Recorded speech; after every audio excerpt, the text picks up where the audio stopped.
¿Alguna vez te ha pasado que escuchas la palabra diezmo y de inmediato te incomodas un poquito?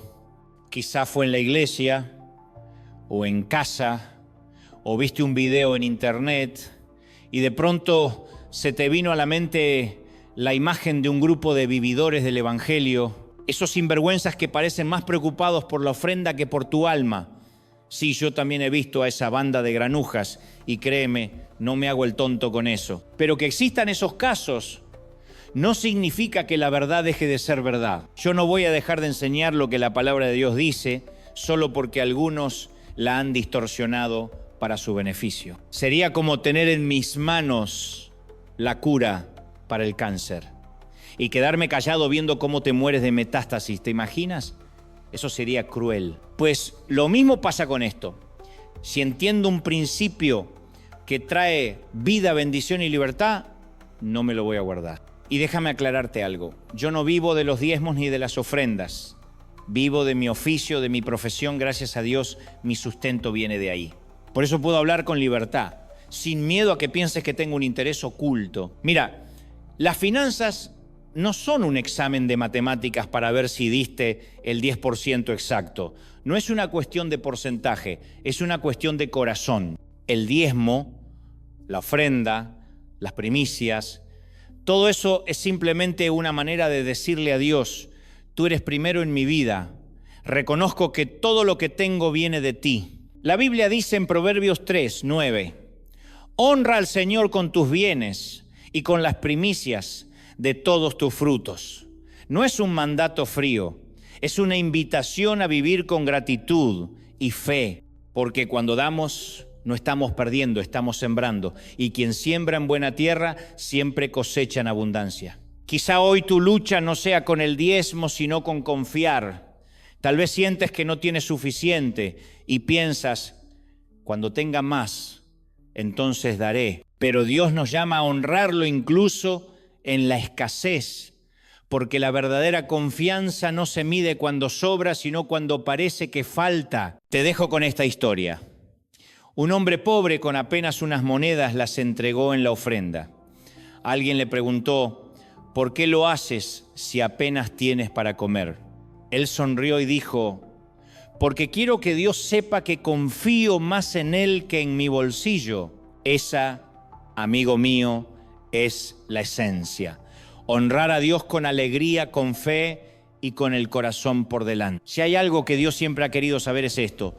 ¿Soy yo el primero en tu corazón? Desde Génesis hasta Apocalipsis, ese ha sido un tema constante. Por eso en la Biblia encontramos que Él pide las primicias, que consagremos al primogénito, no porque necesite nuestras cosas, sino porque quiere ver que en el orden de nuestra vida Él ocupa el primer lugar. Dios no se conforma con ser segundo, ni tercero, ni un extra en la agenda. Él quiere ser el primero. Y este principio es sencillo pero profundo. Cuando le damos a Dios lo primero, lo mejor, lo que más valoramos, el resto es bendecido. Pero si lo dejamos para el final como las sobras de la mesa, nos perdemos la plenitud de su bendición. Es como si Dios nos dijera, no me traigas el postre frío que sobró, tráeme el primer bocado caliente. Por eso cuando la Biblia habla de diezmar o de dar, no es para que entreguemos lo que nos sobra, sino la primera parte, el primer fruto, el primer esfuerzo, porque lo primero siempre revela el lugar que Dios tiene en nuestro corazón. Déjame ilustrártelo con una historia.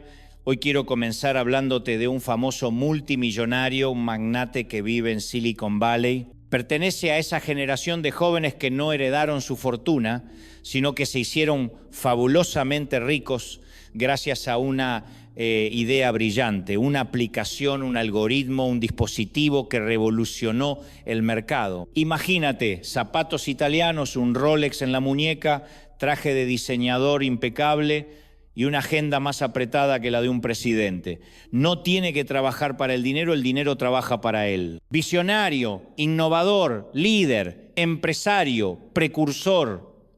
Su nombre aparece en las revistas de negocios y sus conferencias cuestan miles de dólares la entrada. Pero y aquí está el punto, a pesar de todo ese éxito, este hombre entendió un principio que muchos olvidan. Lo primero siempre es para Dios. Él no espera a ver cuánto sobra después de sus inversiones para dar. Separa primero, antes de cualquier gasto, lo que es para honrar al Señor. Y es curioso porque aunque podría confiar en su ingenio, su empresa o su fortuna, elige confiar primero en Dios. Jesús mismo dijo en Mateo 6:33, busquen primeramente el reino de Dios y su justicia, y todas estas cosas les serán añadidas. No dijo, busquen después de pagar las cuentas, ni busquen cuando tengan tiempo libre, dijo primeramente, porque la prioridad revela el corazón. Y quizá hoy la pregunta no es si das mucho o poco, sino si Dios es realmente el primero, porque cuando lo es, lo demás siempre encuentra su lugar y su bendición. Su tarjeta es dorada, de esas que brillan como si fueran un trofeo. Vive de la misma manera en la que viaja, en primera clase. En el gimnasio es un habitual. Sus músculos están tan definidos que hasta las camisetas parecen hechas a medida. Y claro, la batalla contra el tiempo la libra con armas modernas, un poco de botox por aquí, un retoque por allá, nada exagerado, no quiere terminar con la cara como una tortuga ninja inflada, pero sí lo suficiente para que la gente diga, ¡qué bien te ves! Su abdomen, plano como una pista de aterrizaje, y un aroma impecable que deja rastro cuando pasa. Porque sí, él cuida los detalles hasta los invisibles. Su marca personal, su branding, no es solo su éxito, sino su poder de seducción en todos los sentidos, especialmente en los negocios. Transmite seguridad. Es el tipo de persona que entra en una sala y todos saben que no está ahí para preguntar dónde queda el baño. Él sabe exactamente a dónde va y hasta podría decirte dónde piensa estar mañana a las 9 de la mañana. Forma parte de esta nueva generación de empresarios que parecen tener un manual secreto bajo el brazo. Domina las 3 P que según los gurús gobiernan el mundo de los negocios: prosperidad, posteridad y poder. Y las 3 le han respondido siempre con una sonrisa. Hasta ahora, la vida para este caballero ha sido relativamente fácil, como si todo estuviera calculado para funcionar. Pero un día algo cambió. De repente se encuentra con una pregunta que lo incomoda. No es sobre una inversión ni un contrato millonario, es algo más profundo. Y para un hombre acostumbrado a dar órdenes, resulta extraño hasta humillante tener que pedir ayuda. Y no a cualquiera. No a un asesor financiero, no a un CEO de Silicon Valley, sino al hijo de un carpintero. ¿Te imaginas? Todo el poder, toda la riqueza, todo el prestigio, y aún así necesitar de aquel que nació en un pesebre. Porque llega un momento en la vida en que ni la tarjeta dorada, ni los contactos, ni las 3 P son suficientes. Pedir consejo a un campesino común y corriente no estaba en su manual de vida, no era su procedimiento habitual, no estaba en su lista de contactos VIP. Él estaba acostumbrado a hablar con empresarios, banqueros, líderes influyentes, no con un hombre que según algunos no tenía ni dónde recostar la cabeza. Pero aún así algo lo impulsó a acercarse. Tal vez curiosidad. Tal vez una inquietud en el alma que ni todo su dinero podía callar. Y entonces, con la seguridad de quien sabe negociar, se le planta delante y suelta la pregunta: Maestro, ¿qué tengo que hacer para obtener la vida eterna? Es curioso, este hombre lo tiene todo: poder, fama, riqueza, salud, pero quiere estar seguro, porque en el fondo sabe que si al final de la historia no hay vida eterna, todo lo que tiene ahora es apenas un castillo de arena esperando la marea. Y fíjate en su forma de preguntar. En esas palabras ya se cuela su manera de pensar. ¿Qué tengo que hacer yo? Como si la vida eterna fuera una membresía exclusiva que se compra con dinero, como si bastara confirmar un cheque o cerrar un trato. Es como si dijera: vamos al grano, maestro, dame el precio. Si es algo que puedo pagar ahora, te lo transfiero. Y si no, mi abogado te lo envía mañana. Pero la respuesta de Jesús no entra en su esquema. Jesús no le dice una cifra ni un plan de pago. En cambio, lo invita a reflexionar: si quieres la vida eterna, obedece los mandamientos. El joven frunce el ceño. saca su tableta porque, claro, hasta para anotar prefiere tecnología de última generación y con tono de quien busca precisión legal, pregunta, ¿exactamente cuáles? Jesús sonríe y empieza a enumerar, no mates, no cometas adulterio, no robes. En ese momento el muchacho todavía no entiende que no es una lista para cumplir de manera mecánica, sino una radiografía de su corazón. No diga falso testimonio, honra a tu padre y a tu madre y ama a tu prójimo como a ti mismo, termina Jesús. Fantástico, responde el joven, con una sonrisa de quien cree que ya pasó el examen con nota sobresaliente. En su cabeza comienza a repasar la lista, como si fuera un auditor revisando cuentas. Asesinato, a ver, si hay que liquidar a alguien, para eso siempre hay gente que se ocupa del trabajo sucio. Yo no tengo que hacerlo, así que no cuenta como que yo lo asesiné. Adulterio, nada que no haría cualquier joven de mi edad, y además los caballeros no tenemos memoria para esas cosas. Robos, bueno, tal vez alguna que otra extorsión, pero ya saben, son solo negocios, nada personal. Falso testimonio, no que recuerde. Y si alguien tiene que hablar por mí, para eso está mi abogado. Honrar a padre y madre, sí, claro, los visito cada día del padre y día de la madre como corresponde. Amar al prójimo como a mí mismo, bueno, yo pago muy bien a mi gente, así que de alguna manera eso cuenta, ¿no? Y así, convencido de que la lista está perfecta, mira a Jesús y le dice con seguridad, mira, maestro, he cumplido todos estos mandamientos, es más, ahora que lo pienso, los he cumplido desde que era niño. Y ahí, para darle un toque de orgullo extra, se engancha el pulgar en el cinturón, ese gesto tan argentino que parece decir, yo me las sé todas, y remata, ¿queda algún otro mandamiento para mí, maestro? Jesús lo observa y en su mirada hay algo que mezcla ternura con verdad. Es como si supiera que el verdadero examen todavía no ha empezado. Y entonces, con calma, le responde, sí, se me ocurre uno más. Si quieres ser perfecto, anda. En ese instante, el joven no lo sabe, pero está a punto de escuchar la frase que sacudirá por completo su sistema de prioridades. Vende lo que tienes, dáselo a los pobres y tendrás tesoros en el cielo. Luego, ven y sígueme, dice Jesús. El silencio se hace espeso. Al hombre le entra como un ataque de caspa, de locura, de desesperación, y no porque fuera alérgico a la caridad, sino porque la frase de Jesús acababa de atravesar el núcleo de su seguridad. No era el dinero, era lo que el dinero representaba, su identidad, su poder, su control. La declaración deja al joven con el rostro desencajado y a los discípulos con la mandíbula en el piso. Ellos se miran entre sí como diciendo, entonces, ¿quién podrá salvarse? Y es que el muchacho se marchó triste, muy triste. No porque Jesús le hubiese pedido algo injusto, sino porque no estaba dispuesto a hacerlo. No era cuestión de cálculo, era cuestión de prioridad. La respuesta de Jesús resuena como un martillazo en la sala. Para los hombres es imposible. Y lo dice con toda la palabra. Imposible, no poco probable, no difícil, no casi inalcanzable. Imposible, cero oportunidades, cero esperanza humana.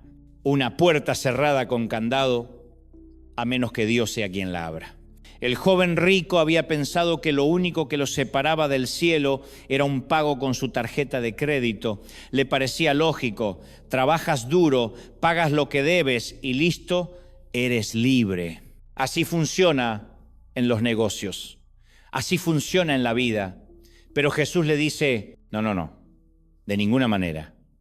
Lo que tú necesitas cuesta mucho más de lo que puedes pagar. No hay cheque, no hay transferencia, no hay patrimonio suficiente, porque lo que está en juego no se compra, se entrega. Y lo que se entrega no se mide en monedas, sino en corazón. Entonces, no era el dinero lo que estorbaba al joven rico, era su autosuficiencia. No eran las posesiones, sino la soberbia. No eran los billetes lo que incomodaba a Jesús, sino esa cabeza inflada que creía que todo se podía comprar o negociar. Por eso Jesús agrega en Marcos 10, 23, qué difícil es para los ricos entrar en el reino de Dios. Pero ojo, no se trata solo de los ricos. También es difícil para los educados, los fuertes, los de buen parecer, los populares, los religiosos, los santurrones y especialmente para todos aquellos que no confían en Dios. Porque al final, lo que te impide entrar al reino no siempre es un pecado visible. A veces es la ilusión de que no necesitas a Dios. Y ese virus le da igual a un millonario en un penthouse que a un universitario becado o a un líder de iglesia con traje y corbata. Qué difícil es. No porque Dios ponga barreras, sino porque la autosuficiencia levanta muros más altos que cualquier muralla. Ahora, déjame contarte otra historia. Ya escuchamos esta primera, la del joven rico, pero para entender la segunda tenemos que retroceder un poco más, mucho más. Hay que viajar hasta el libro de Josué. El libro de Josué es, en teoría, un libro de conquistas militares. Así es como lo presentan. Batallas, victorias, estrategias. Y sin embargo, si lo lees con detalle, te das cuenta de que se queda cortísimo en la parte militar. Porque uno espera encontrar ahí algo como un manual de guerra. ¿Qué armas usó? ¿Cuántos oficiales tenía? ¿Cómo estaban organizados sus batallones? Si contaban con un grupo de élite, una unidad de operaciones especiales, un SWAT celestial, pero nada, cero. No hay ese tipo de datos. Y eso es lo fascinante. El libro no quiere que te quedes con el cómo se peleó, sino con el quién ganó las batallas. No lo sabemos. No sabemos qué tipo de espadas empuñaban, ni cuántos soldados formaban en cada fila, ni si tenían un grupo de élite con cascos brillantes. Pero hay algo que sí sabemos y eso es lo que realmente importa. Para que Israel ganara una batalla, tenía que confiar absolutamente en la fidelidad de Dios, exclusivamente. Sin plan B, sin plan de respaldo. Dependían de él como un niño depende de la mano de su padre para cruzar la calle. La historia que te voy a contar nos lleva a Canaán, la tierra más codiciada de la época. Piénsalo. Era la propiedad inmobiliaria más exclusiva del mundo antiguo. Conectaba África con Europa. Tenía salida al mar Mediterráneo. Sus valles eran fértiles, sus campos verdes, su clima ideal para la cosecha. Y por encima de todo, no era una tierra que Israel había conquistado por casualidad, era un regalo. El regalo que Dios había prometido siglos atrás. 7 siglos antes, en Génesis 12:7, Dios le había dicho a Abraham, a tu descendencia daré esta tierra.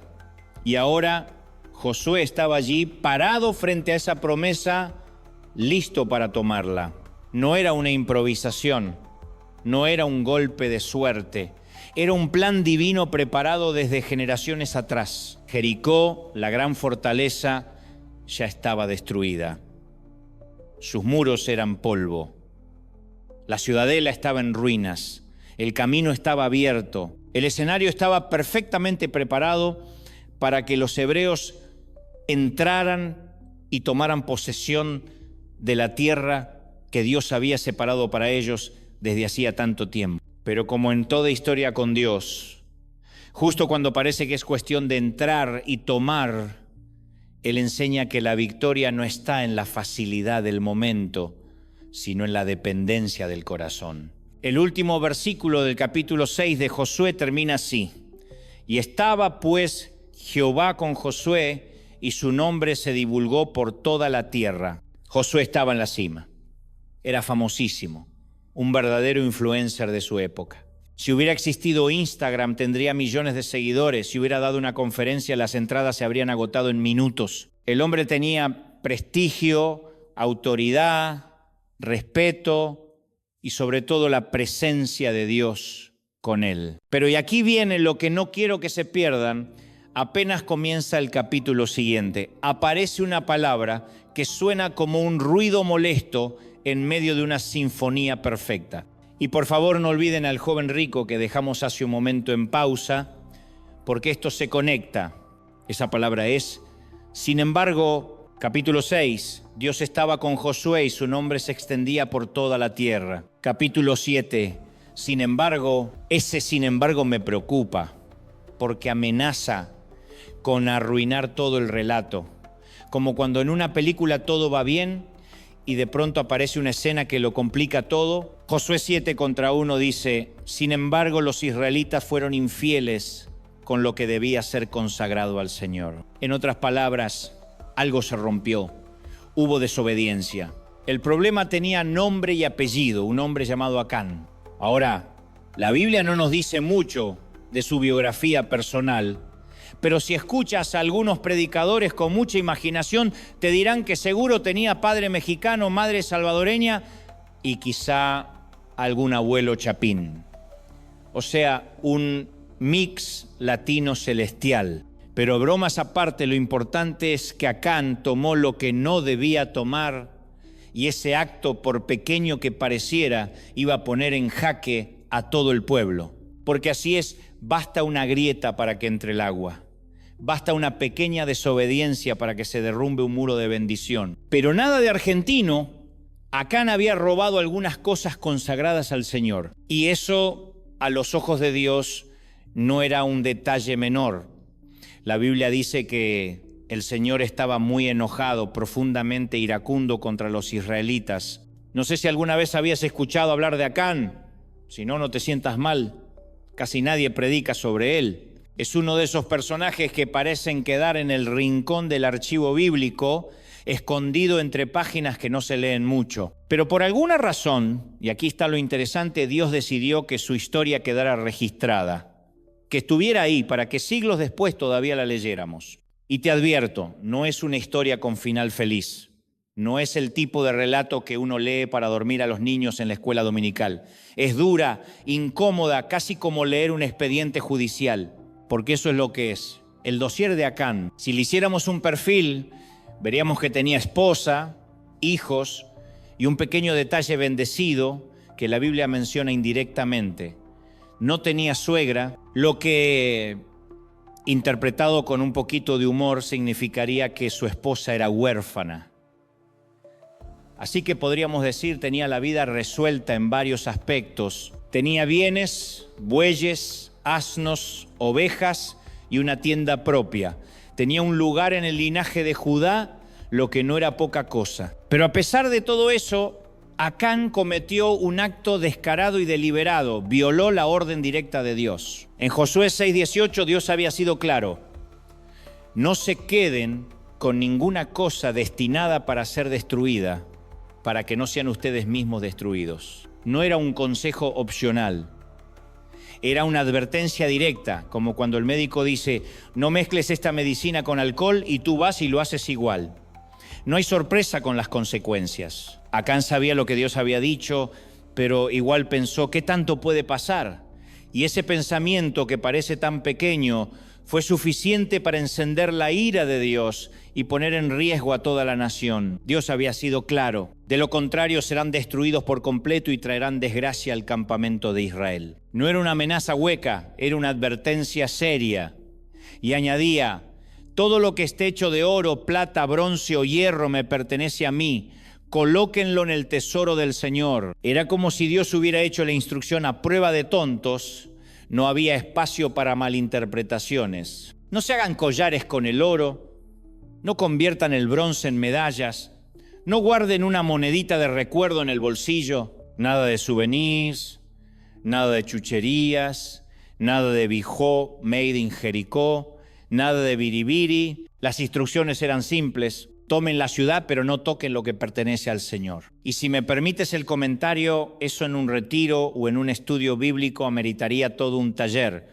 ¿Por qué Dios pide esto? La respuesta es que Dios tenía grandes planes para este pueblo. No eran cualquier nación. A través de ellos descendería el Mesías. Eran el canal por el que Dios mismo entraría en la historia humana. Y para que eso ocurriera, necesitaban aprender a confiar en Él y solo en Él. Dios sabía que si empezaban a apoyarse en sus propios recursos, tarde o temprano terminarían pensando: lo logramos por nuestra fuerza, por nuestro ingenio. Y eso mataría su dependencia. Durante 40 años en el desierto, Dios se había encargado de que no le faltara nada: ni pan, ni agua, ni ropa. Ni siquiera sus sandalias se gastaron. Imagínate, El mismo Dios que les dio alimento cada mañana y ropa que no se desgastaba, ahora les estaba diciendo, yo soy suficiente. No necesitas quedarte con nada de Jericó para asegurar tu futuro. Pero Acán no lo entendió así. Y esa pequeña decisión personal iba a traer un terremoto de consecuencias para todos. Buena salud, eso también era parte del paquete que Dios les dio en el desierto. Hay un momento en que Moisés les recuerda, durante estos 40 años no se te gastó la ropa que llevabas puesta ni se te hincharon los pies. Deuteronomio 8:4. ¿Te imaginas? 40 años caminando y ni un juanete. En el campamento de Israel nunca se escuchó, necesito remojar mis pies en sal de higuera porque no doy más. Mirá lo hinchado que lo tengo. Ni tampoco, este Moisés está loco. Nos tiene dando vueltas desde hace años y ya se me volvió a rasgar la túnica. ¿Dónde la compraste? ¿En Ross? ¿En martes de descuento para jubilados? Nadie se quejaba diciendo, estoy harto de estas sandalias viejas. Se me mete tierra desde que salimos de Egipto. Nada de eso. La misma sandalia durante 4 décadas y como nueva. Así que imagínate el desempleo de los podólogos, los sastres y los zapateros. No tenían clientela, ni callos que atender, ni costuras que reparar, ni una ampolla, ni un pie torcido. Pies lindos, dignos de besarlos, porque Dios los cuidaba. Y aquí está el secreto para seguir confiando en Dios. Recordar su fidelidad todo el tiempo. Dios quería que esa generación registrara su fidelidad en su biografía personal. Que cuando viniera la duda, recordaran cómo Él los había sacado de la esclavitud, cómo les había dado pan cada mañana, cómo sus pies llegaron intactos hasta el día en que estaban frente a Jericó. Porque antes de mirar hacia adelante, hacia las murallas que había que derribar, primero había que mirar hacia atrás y recordar quién había derribado todas las murallas anteriores. Tenían que mirar hacia atrás, hacia el Jordán, hacia Egipto, y recordar todo lo que Dios había hecho en su pasado. Esa era la clave para cultivar gratitud. Y esa fórmula no ha cambiado hasta hoy. Después de la pandemia, y no hablo de algo local, hablo de algo que literalmente abrazó al planeta entero, todos tenemos razones para agradecer. Porque ese virus fue democrático, socialista, igualitario, no discriminó pasaportes ni códigos postales. No hubo nadie que pudiera decir, a mí ni me rozó. Si sobreviviste, si hoy puedes respirar, si estás aquí, si puedes hablar, tienes una razón para decir gracias, Señor. No importa si tu cuenta bancaria está a tope o en números rojos, sobreviviste. Y la gratitud se activa cuando uno mira hacia atrás y reconoce la fidelidad de Dios. Yo, por ejemplo, tengo mi propia costumbre. Desde hace años preparo mis mensajes los días sábados. Me gusta que estén frescos, recientes, que cuando llegue el domingo todavía tengan ese aroma de recién horneado. Claro, hay excepciones. Si estoy arriba de un avión, lo escribo en el avión. Pero casi siempre, sábado es mi día de pulir el mensaje. Recuerdo hace unos años un sábado que fue diferente. Me senté a preparar el mensaje y nada. No había inspiración, pasaba la hora y nada. Miraba el reloj, miraba el papel y nada. Y cuando me quise dar cuenta, ya era de noche. Me entró un pensamiento que nunca había tenido. Mañana quizá tenga que pararme frente a la gente y decir, no tengo mensaje. Imagínate, después de años predicando, tener que confesar eso.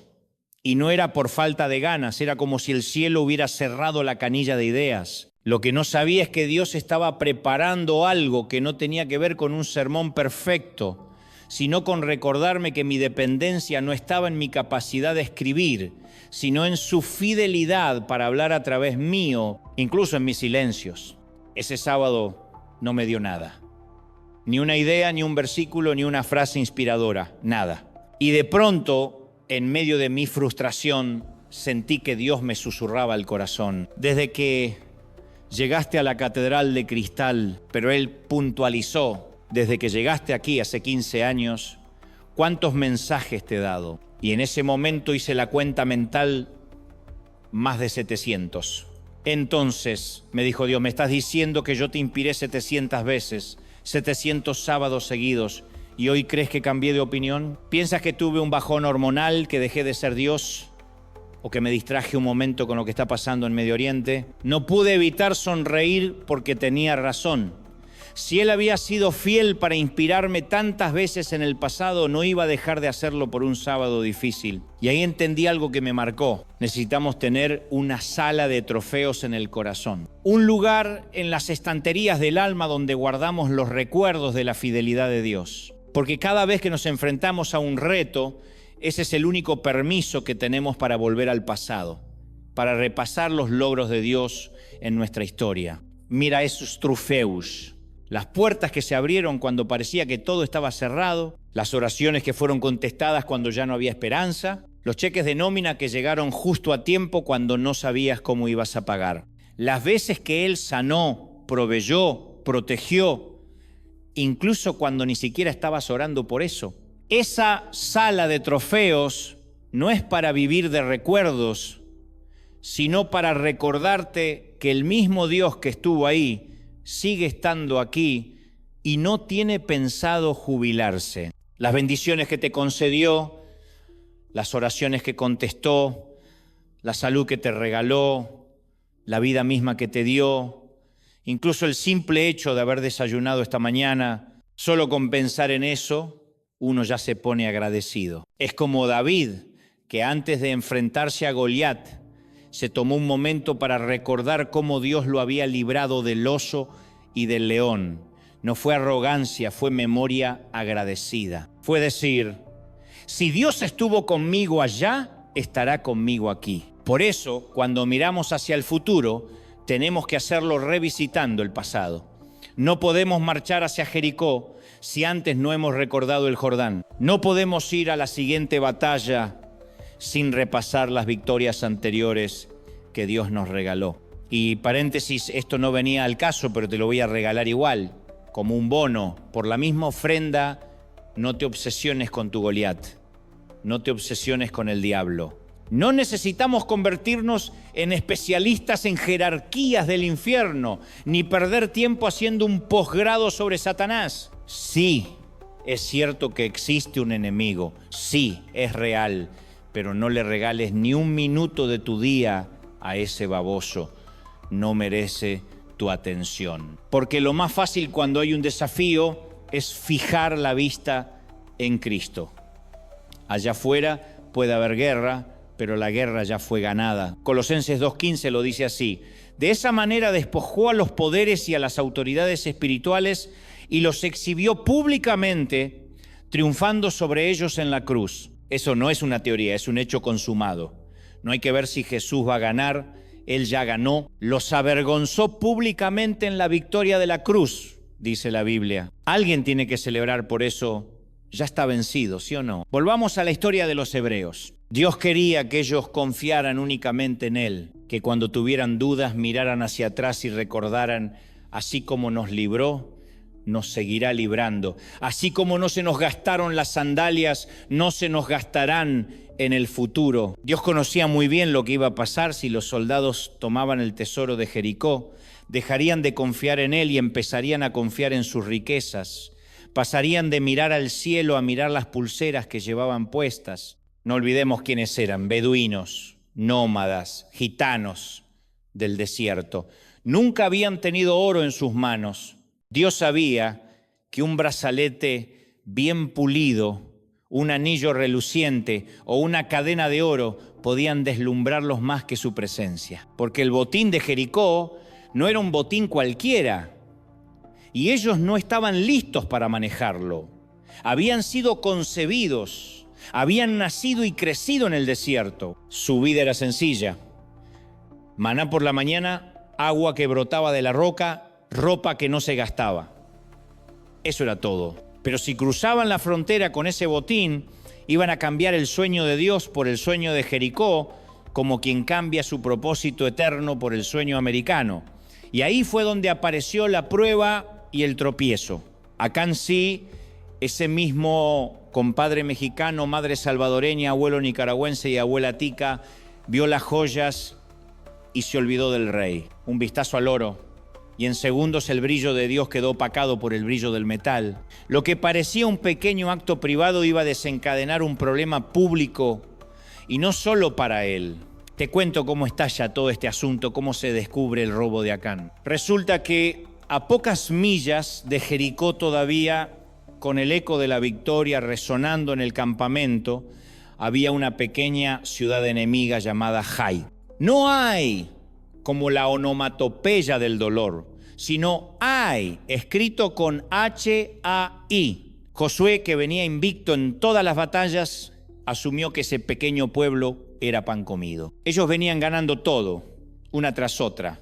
Era como Argentina en el último mundial, pa, y después pa, otra vez. Después de México, lo demás fue trámite. Bueno, al menos hasta que se acabó el festejo. Josué estaba tan seguro que ni se le cruzó por la cabeza que podía haber un problema. Esto es rápido, pensó. En un par de horas estamos de vuelta para el almuerzo. La ciudad de Ai tenía apenas 12,000 habitantes. Josué tenía más soldados que eso en el turno nocturno del ejército. Así que dijo, no vamos a molestar a todos. Envíen solo un batallón reducido, 3,000 hombres. Con eso sobra. Era como en el fútbol. Brasil, tan confiado de que va a ganar una final que decide jugar con el equipo suplente, y normalmente Brasil pone los suplentes y gana igual. Josué pensaba exactamente eso, que hasta con el banco podían arrasar a Jai. Pero lo que no sabía es que esta vez el problema no estaba en el tamaño del enemigo, sino en el tamaño de la grieta que el pecado había abierto en el campamento. Así que Josué, confiado, dijo que vayan los suplentes. No hace falta molestar a todo el ejército. Total, esto es un trámite. Y mientras ellos marchaban hacia Jai, Josué siguió tranquilo, como quien le dice a su soldado. Ve, termina con ese pueblo y volvemos a concentrarnos en la gran ciudad. Eso es apenas un grano que hay que sacar del zapato. Pero lo que Josué no sabía es que estaba a punto de recibir una amarga sorpresa. La aldea de Jai, metafóricamente hablando, era como un hervidero de perros rabiosos. Y esos perros se le fueron encima. Los mordieron, los acorralaron y los hicieron correr como si hubieran visto fuego en el campamento. La división que Josué había enviado volvió desalentada, despeinada, con las armaduras torcidas, lamiéndose las heridas. Josué 7-4 relata que los hombres de Ai persiguieron a los israelitas desde la puerta de la ciudad hasta las canteras y mataron a unos 36 hebreos que intentaban huir por las laderas. Fue una escena humillante. Los valientes que hasta ayer eran héroes, hoy estaban paralizados por el miedo. Su valentía se evaporó como agua al sol.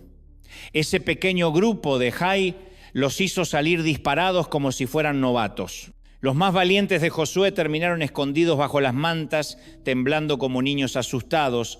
Y Josué no sabía qué pensar.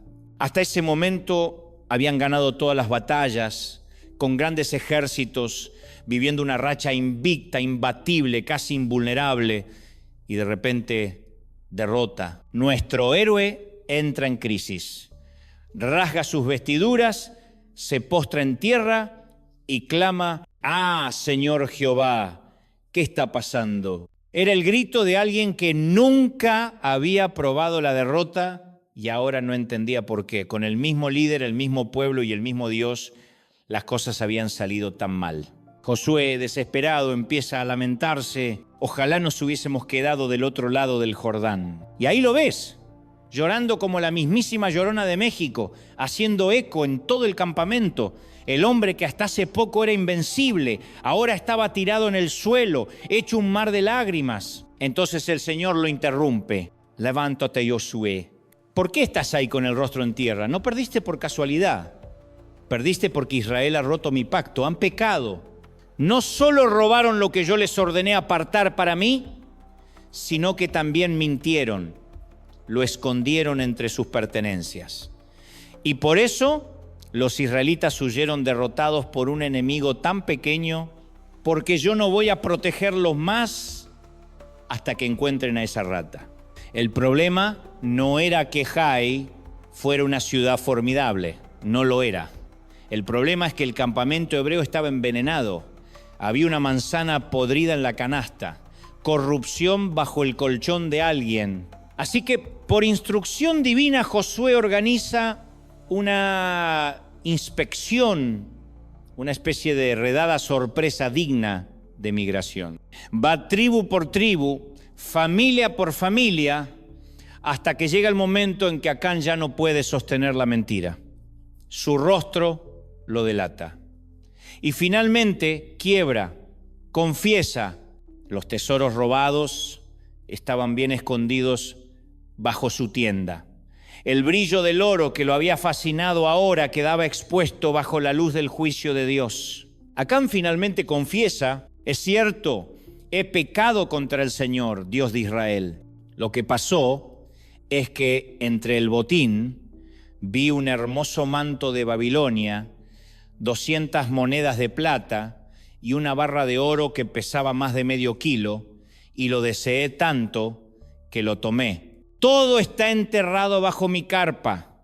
La plata incluso la enterré más profundo que el resto, por si acaso. Podemos imaginarnos la escena. Acán caminaba como todos los demás soldados entre las ruinas de una ciudad recién conquistada. El aire todavía olía a humo, los muros caídos, escombros por todas partes. La victoria era total. Y ahí estaba el botín a la vista de todos. Oro que brillaba bajo el sol, vestiduras finas importadas de tierras lejanas, todo sin guardias, sin candados, sin protección. Todos los demás soldados lo vieron también, pero recordaron el mandato de Dios y siguieron su camino. Pasaron de largo, como quien sabe que un paso en falso podría costarle la bendición. Pero Acán tenía sangre hispana. Y ya sabes, la tentación le guiñó un ojo, redujo el paso, miró a la derecha, miró a la izquierda. Vayan, que yo voy a hacer una pausa. Necesito acomodar la sandalia, quizá dijo. Y ahí, en medio del silencio roto solo por sus pasos, lo vio un manto babilónico espectacular, tejido con hilos que parecían brillar por sí mismos. 200 monedas de plata que tintineaban con solo tocarlas, y una barra de oro sólida, pesada, brillante, de más de medio kilo. Y en ese instante la voz del mandato de Dios se apagó en su mente, lo tomó, lo escondió. Y con cada palada de tierra sobre ese tesoro, sin saberlo, estaba enterrando también su futuro, el de su familia y la victoria de todo el campamento. Acán metió todo en una bolsa. En su mente estaba asegurando un plan de retiro para la familia, un as bajo la manga por si acaso un día Dios dejaba de bendecirlos. Pensaba, si un día la cosa se pone fea, al menos tengo un seguro. Pero no importa la explicación que intentemos darle, el hecho es que Acán no confió en Dios, no confió en la capacidad de Dios para proveer. Prefirió confiar en un manto, unas monedas y una barra de oro antes que en la palabra del Señor. Violó el juramento que Dios había establecido, tomó el tesoro, lo llevó a su tienda y para colmo involucró a su familia en el engaño, porque para esconderlo bajo la tienda tuvieron que levantar el colchón, mover las pertenencias, tapar todo y todos lo sabían. El juicio fue inmediato. El castigo severo. Acán y toda su familia fueron ejecutados públicamente. Sus posesiones fueron quemadas. Y en ese lugar se levantó un monumento no para honrarlo, sino como advertencia. Una señal que decía, sin palabras, aquí yace quien no confió en Dios. Es una historia triste, dura, casi macabra, pero está ahí, registrada en la Biblia, no como simple curiosidad histórica, sino como advertencia solemne para nosotros. Porque Dios es muy celoso, no de tu dinero, sino de tu confianza. Él no la pide como si fuera una opción, no la sugiere como si fuera un buen consejo, no la recomienda como si fuera un hábito saludable. Él la exige. Su mensaje es muy claro. Confía en mí. Y solo en mí. En eso Dios no negocia. No comparte su lugar con tus planes de respaldo, ni con tus ases bajo la manga. Porque cada vez que pones tu confianza en algo que no sea Él, estás cavando el mismo hoyo que cavó Acán, solo que en tu corazón. Dios no hace una escena de celos como un hombre o una mujer despechada. Su celo no es por inseguridad, es por tu confianza. Él sabe que si tu corazón se ata a cualquier otra cosa, tarde o temprano esa otra cosa te va a fallar. Y entonces yo pregunto hoy, ¿qué revelaría una búsqueda en nuestra tienda personal? Si Dios hiciera ahora mismo una inspección sorpresa en nuestro corazón, ¿qué encontraría? Si Él decidiera hacer una redada sobre nuestras prioridades, ¿qué saldría a la luz? ¿Podría Dios en este momento entrar a tu corazón y al mío y hacer una fiscalización, una requisa, una auditoría espiritual y al final decir, ¿está limpio? ¿Cómo está tu alma de verdad? Pablo le escribió a Timoteo y le dijo, a los ricos de este mundo mándales que no sean arrogantes, que no pongan su esperanza en las riquezas que son tan inseguras, sino en Dios, que nos provee de todo en abundancia para que lo disfrutemos. 1 Timoteo 6:17. Y ¿sabes algo? Los ricos de este mundo somos nosotros. No está hablando exclusivamente de Jeff Bezos o de algún magnate petrolero. Está hablando también de ti, de mí, del joven rico que fue a cuestionar al Señor sobre cómo comprar la vida eterna. Si tienes educación suficiente como para entender lo que estoy diciendo, si tienes recursos como para haber llegado hoy hasta esta arena, si tienes internet para verme en un dispositivo desde tu casa, si tienes comida en la nevera, entonces en términos bíblicos eres rico y ese es el problema. Muchas veces no creemos que entramos en esa categoría. Y por eso nos cuesta tanto escuchar cuando Dios nos dice, no pongas tu esperanza en nada que no sea yo. Calificas como una persona próspera y no hay ningún problema con eso. La prosperidad, bien entendida, no es mala. Muchas veces es la consecuencia natural de la fidelidad a Dios. Uno es fiel, administra bien, trabaja con integridad y prospera. Hasta ahí, todo bien. El problema es que la adoración al dinero es mucho más difícil de detectar de lo que pensamos. Porque no hace falta ser millonario para adorar al dinero. Mira este contraste. Una persona puede gastar muchísimo, ir al mall y salir cargada de bolsas, como si el plástico del shopping fuera una medalla de seguridad emocional. Compro, luego existo. Y en su mente, mientras más tiene, más segura se siente. Y en el otro extremo está la persona austera que no gasta nada, que ahorra al punto de la obsesión, esa que no come huevo para no tener que tirar la cáscara, la que guarda bolsas plásticas desde 1998 por si acaso. En mi barrio decían que era devoto de la Virgen del Codo. Aparentemente son conductas opuestas, uno gasta raudales, el otro no gasta nada, pero en el fondo es la misma patología. Los dos están usando el dinero para sentirse seguros y en control. Uno piensa, mientras más tenga, más seguro estoy. El otro piensa, mientras más guarde, más seguro estoy. El resultado es igual. El dinero se convierte en su refugio. Y ahí está el problema. La avaricia es un pecado muy difícil de autodetectar porque es intrínsecamente engañosa. Nadie se presenta diciendo, hola, soy avaro. El dinero, si no lo vigilas, puede ser como una toxina que se filtra en tu alma. Y lo más peligroso es que muchas veces no nos damos cuenta hasta que ya nos ha robado la confianza en Dios. Nuestra cultura materialista no ayuda, y ni te cuento si hablamos de nosotros, los hispanos que vivimos en Estados Unidos. La cultura no nos ayuda. Seamos honestos. La mayoría, no todos, pero sí la mayoría no vino aquí buscando una mejor iglesia ni un avivamiento espiritual. Vinieron a hacer dinero. Y eso en sí mismo no está mal. El problema es que con solo respirar este aire saturado de consumismo, algo de eso se nos pega. Y de una forma u otra, todos terminamos luchando con este problema en mayor o menor medida. Jesús no dejó espacio para interpretaciones ambiguas sobre la avaricia.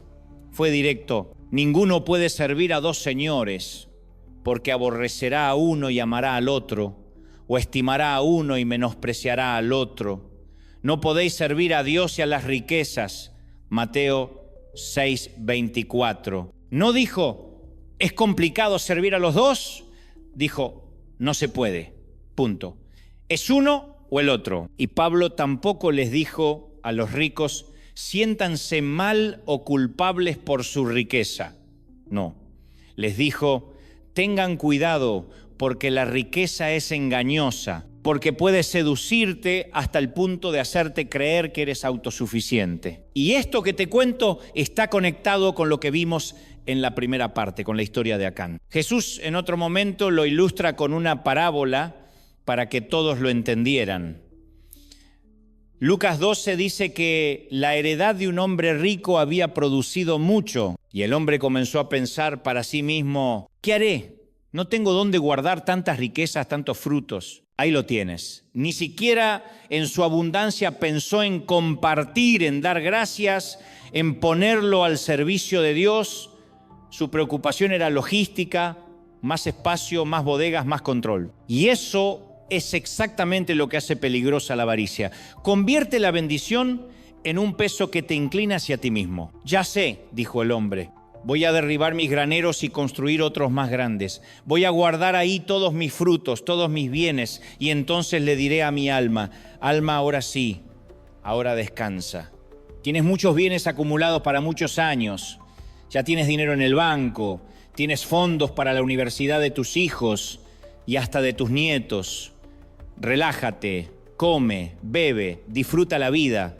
Quizá para celebrar compró un buen Malbec argentino y si no, un tequila o lo que sea que te haga sentir que la vida está resuelta.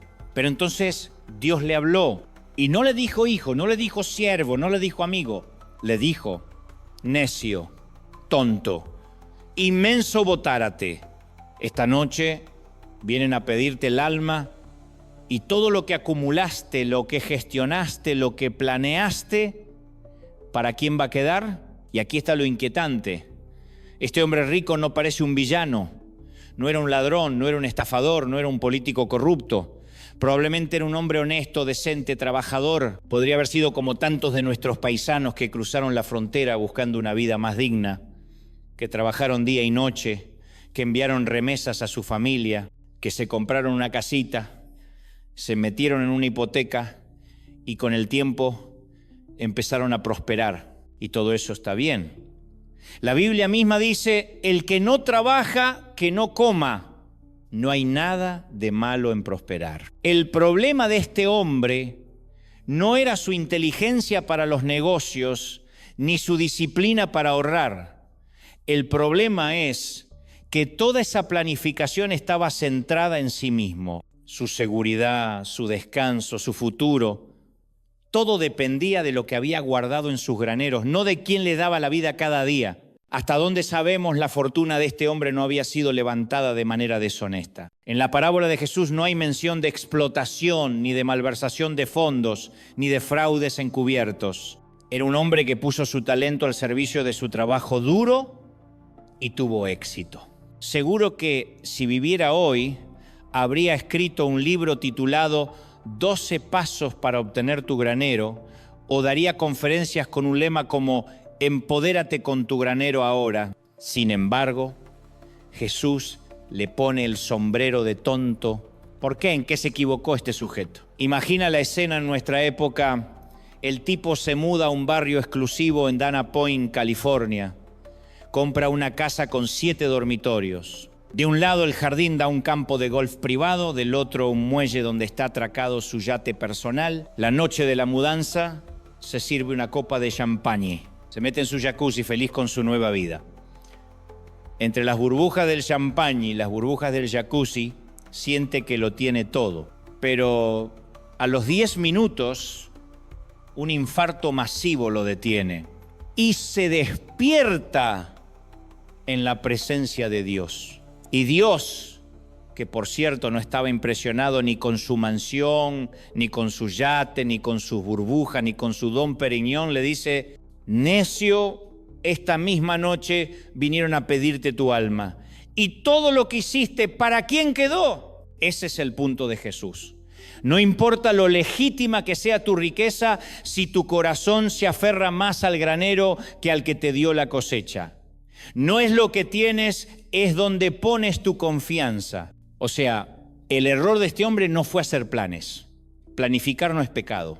El problema fue que en esos planes no estaba Dios. Jesús nunca criticó las riquezas del hombre, sino su arrogancia. Exactamente igual que con el joven rico que fue a preguntarle, ¿qué tengo que hacer para comprar la vida eterna? Jesús no atacó la idea de tener metas personales, atacó la ausencia de Dios en esas metas. La acumulación de riquezas o el querer guardarlas bajo la tienda como hizo Acán, muchas veces es simplemente una defensa contra el miedo. Y si Dios me deja de bendecir, ¿qué hago? Y si me enfermo, ¿quién me paga el hospital? Y si pierdo el empleo, ¿quién sostiene a mi familia? Y así afirmamos con la boca que confiamos en Dios, pero nuestras decisiones revelan otra historia.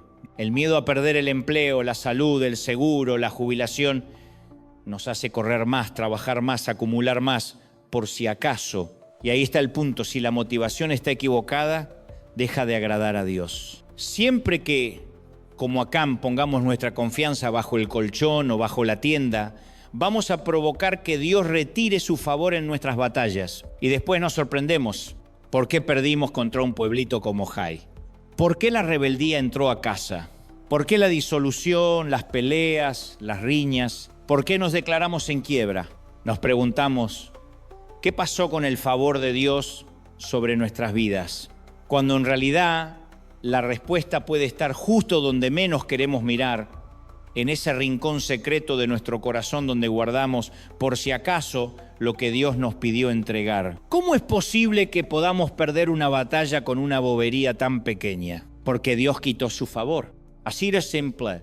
No podemos pensar ni por un instante, gente amada, que tenemos algo que ver con nuestra provisión, ni con nuestro efectivo, ni con la casa, ni con el auto, ni con la ropa que vestimos. No es gracias a Biden, ni a Trump, ni a Chase Bank, ni a Bank of America. Dios mismo lo dijo. Mío es el oro, mía es la plata, dice Jehová de los ejércitos. ¿Estamos de acuerdo? ¿Sí o no? El rico necio no se dio cuenta de eso. Pero la viuda que fue al templo sí lo entendió perfectamente. ¿Recuerdan la escena?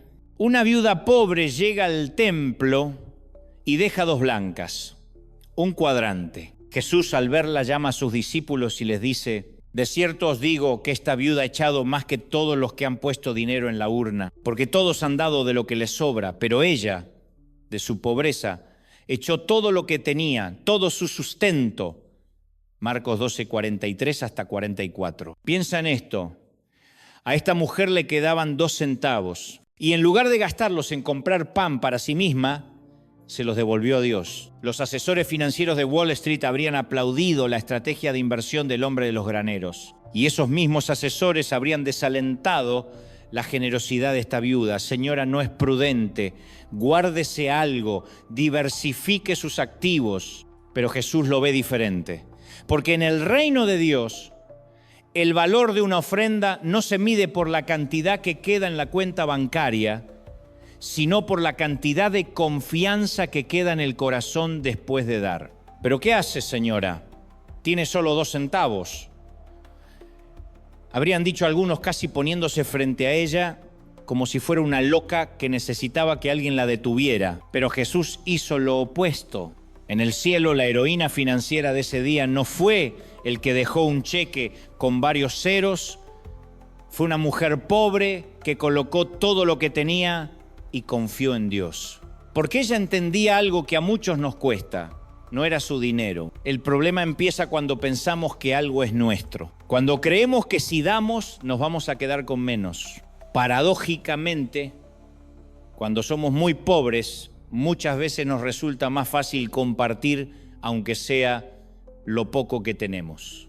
En mi casa, por ejemplo, mi mamá siempre decía, donde comen 4, comen 5, donde comen 5, comen 6.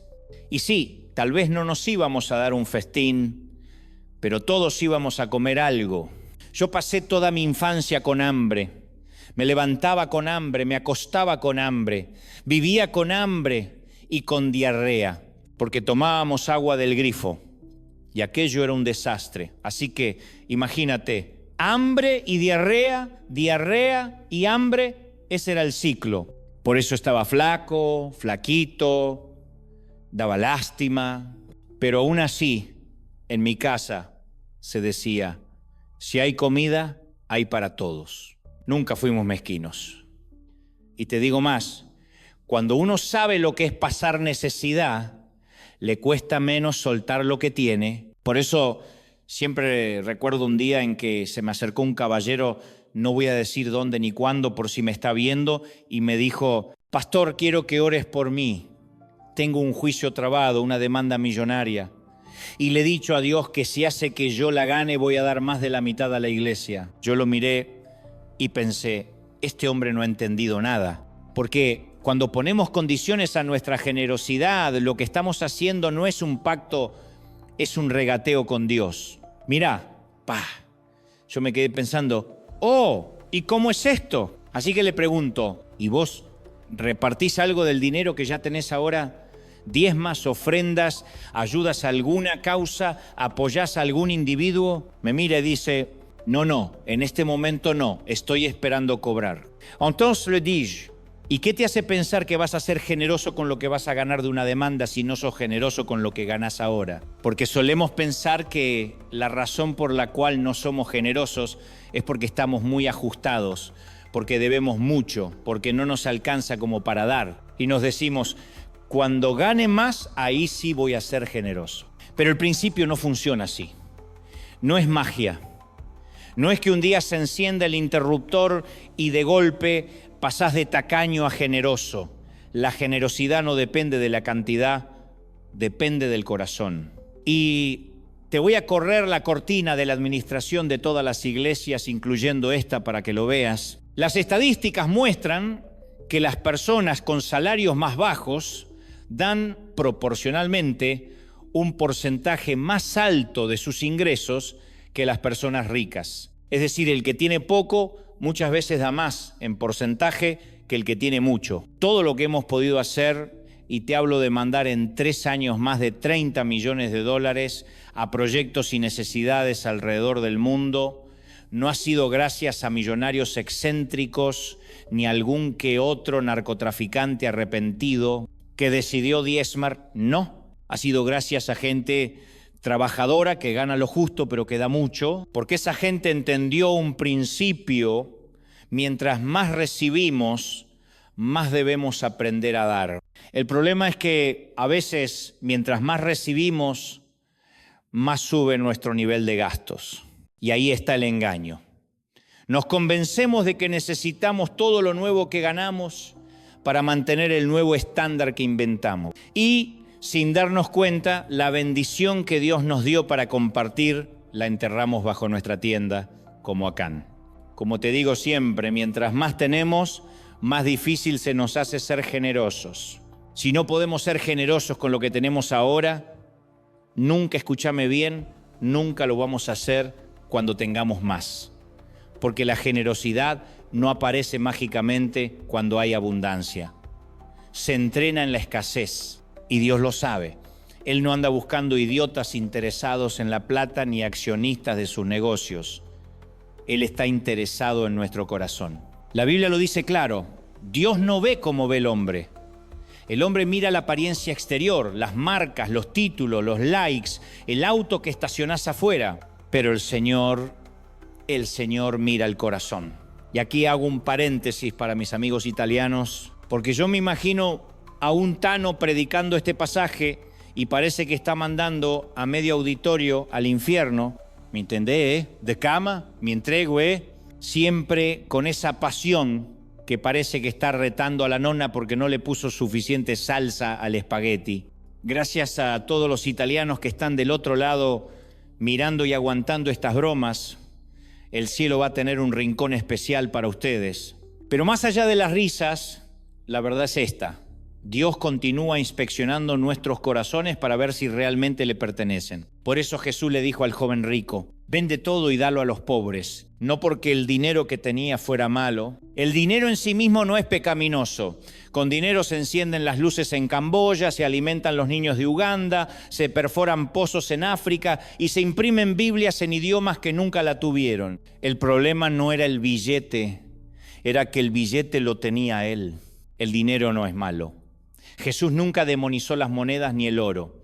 Lo que él sí quiso dejar claro es que el dinero es una lupa que revela lo que hay en nuestro corazón. En el caso del joven rico, no se trataba de vaciarle las cuentas, sino de poner a prueba su confianza. Y en el caso de Acán, no se trataba de un inventario celestial, sino de medir si su fidelidad estaba por encima de sus impulsos. Por eso es clave hacernos esta pregunta y no pasarla por alto. ¿Quién o qué ocupa el primer lugar en nuestro corazón? No me refiero a lo que decimos de la boca para afuera en la iglesia, sino a lo que realmente ocupa el trono en el día a día. ¿Qué está primero en la lista de prioridades de tu vida? Porque esa fue la prueba que Acán no superó. Esa fue la misma prueba que el joven rico de la primera historia no pudo pasar. Y es la misma prueba que vos y yo seguimos enfrentando hoy. Si Dios no es primero, entonces todo lo demás se derrumba como fichas de dominó. Y lo más fuerte de todo esto es que podemos estar aquí sentados en la arena, cantando, tomando notas, escuchando un sermón y sin embargo haber perdido el tiempo. Podemos haber invertido 2 horas de nuestro domingo, pero espiritualmente no haber avanzado un solo centímetro. La Biblia lo dice clarísimo en Proverbios 3:9. Honra al Señor con tus bienes, con las primicias de todas tus cosechas, y tus graneros se llenarán a reventar, y tus bodegas rebosarán de vino. ¿Te das cuenta? No es un castigo, es un principio. Dios no necesita tus monedas para encender el cielo. Él es dueño del oro, de la plata, de los océanos y de las galaxias. Lo que Él quiere es tu corazón. Y aquí viene la pregunta que nos incomoda. Si Dios no necesitaba el oro de Jericó, ¿por qué fue tan severo con Acán? ¿Por qué mandó liquidarlo? En otras palabras, Dios estaba en crisis financiera. ¿Tenía una deuda con los ángeles que necesitaba pagar con ese botín? Obviamente no. La respuesta es mucho más profunda y más peligrosa para nuestro ego. El dueño del oro y de la plata no necesitaba esas monedas ni ese manto de Babilonia. La razón era mucho más profunda. Jericó fue la primera ciudad que Israel conquistó en la tierra prometida. No fue la tercera ni la décima, fue la primicia.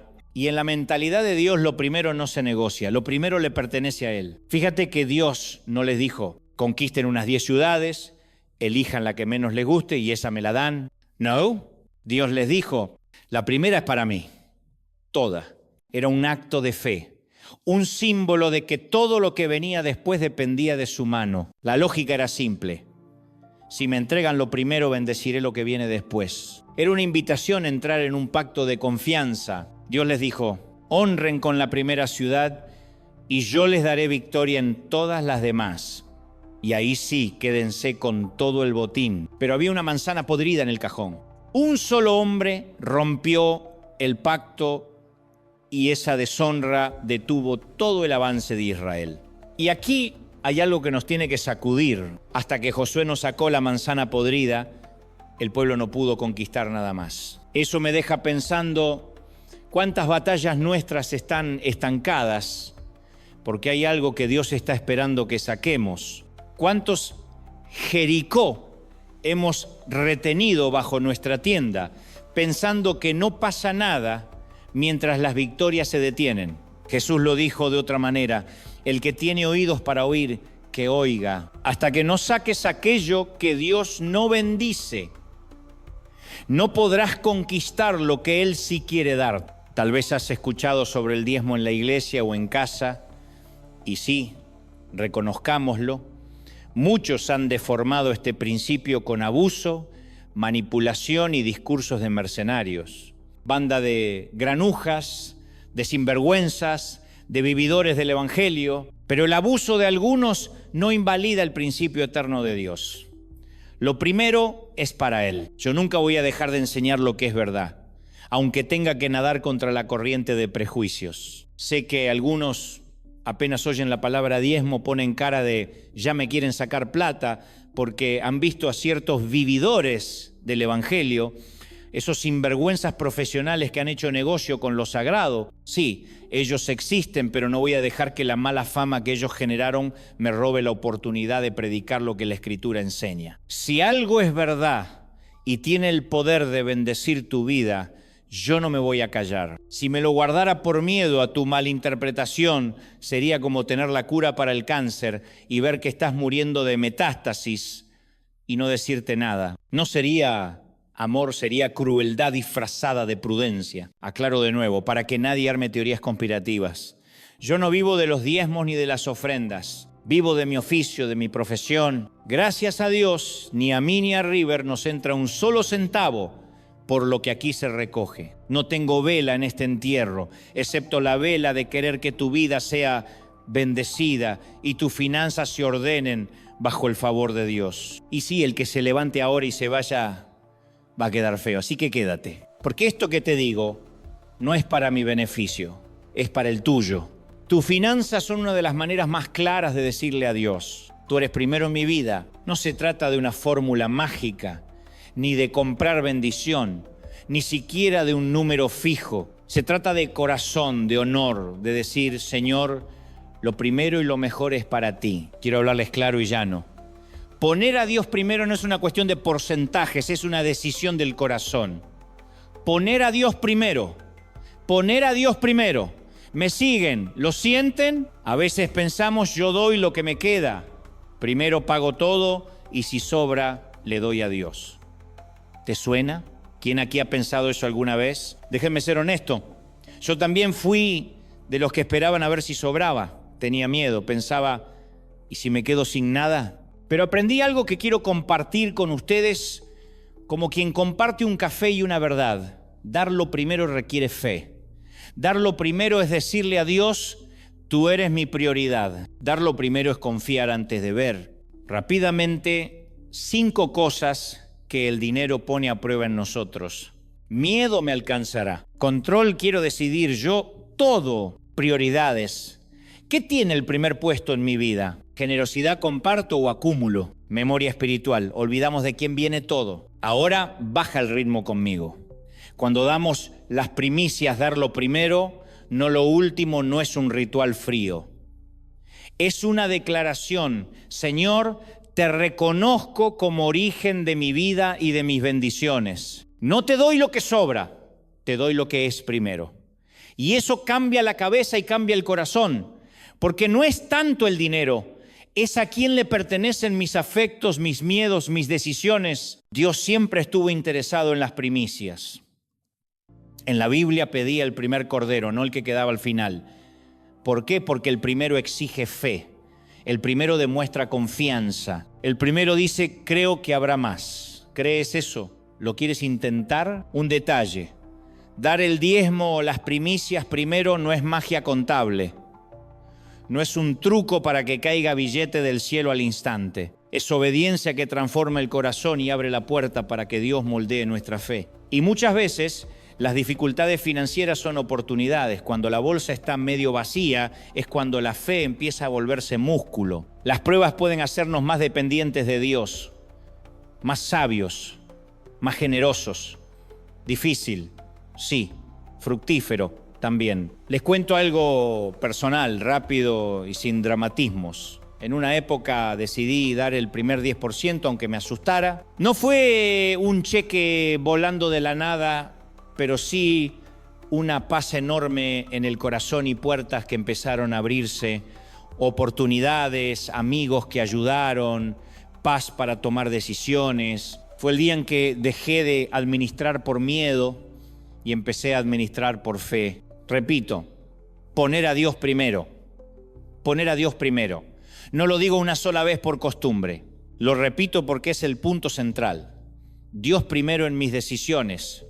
Dios primero en mis finanzas, Dios primero en mi vida. ¿Quieres probar esta semana darlo primero? ¿Te animas a dar ese paso de fe? Si quieres, escríbeme quiero o empiezo y te acompaño con una oración. Y si prefieres, háblalo en casa. Decide hoy a quién le vas a dar lo primero. Pequeños pasos de fe generan grandes cambios. ¿Me acompañas? ¿Te ha pasado alguna vez? Te llega el papel del desalojo, no pegas ojo y la oración sale así. Señor, necesito pagar esta deuda, ayúdame. Y de repente Dios responde, te voy a mandar el dinero, y nosotros, como si nada, ni siquiera damos el diezmo. ¿No te suena familiar? ¿A ustedes les pasa también? Dar es reconocer que Dios provee. Dar es reconocer que Dios provee. Dar es reconocer que Dios provee. Piensa en esto por un segundo.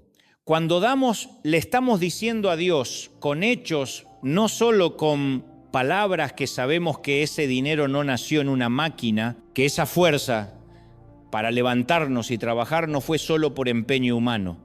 Si mañana Dios cierra el suministro de oxígeno, la fuerza se acaba y nos quedamos como pececitos boqueando.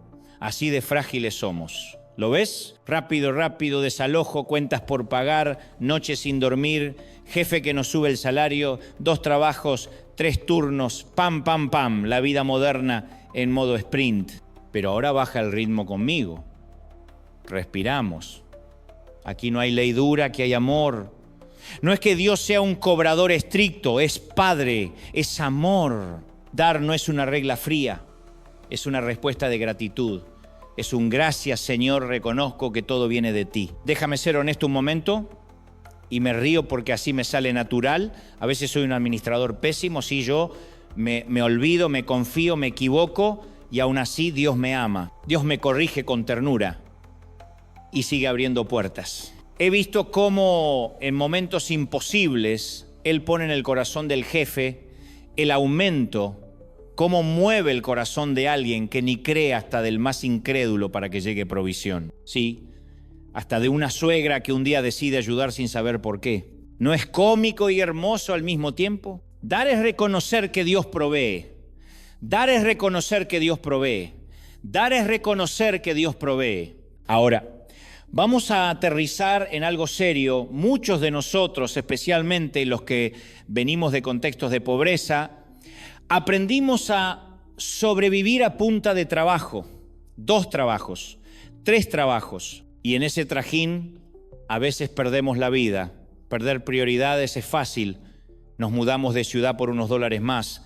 Dejamos la iglesia por una oportunidad que promete salario mejor. Y la familia, y la paz, y Dios. ¿Qué sacrificamos por ese billete extra? Te invito a hacer una pausa práctica esta semana, antes de pagar una cuenta, antes de gastar en lo que no necesitas. Pregúntale a Dios, Señor, ¿cómo quieres que responda a esto? Y si Él te toca el corazón para dar, hazlo. No por ritualismo, sino porque dar es un acto que ordena nuestras prioridades y le recuerda a nuestro corazón de quién depende todo. ¿Te atreves a dar este paso conmigo? ¿Te animas a intentar dar con gratitud y ver qué hace Dios? Escríbeme sí o levanta la mano donde estés. Compárteme una situación concreta. ¿Te llega el desalojo? ¿Estás sin dormir por las cuentas? Hablemos, no estás solo. Dios no es un cajero automático ni un jefe severo. Es Padre. Y como Padre quiere que aprendamos a confiar, a agradecer, a reconocer que todo viene de Él.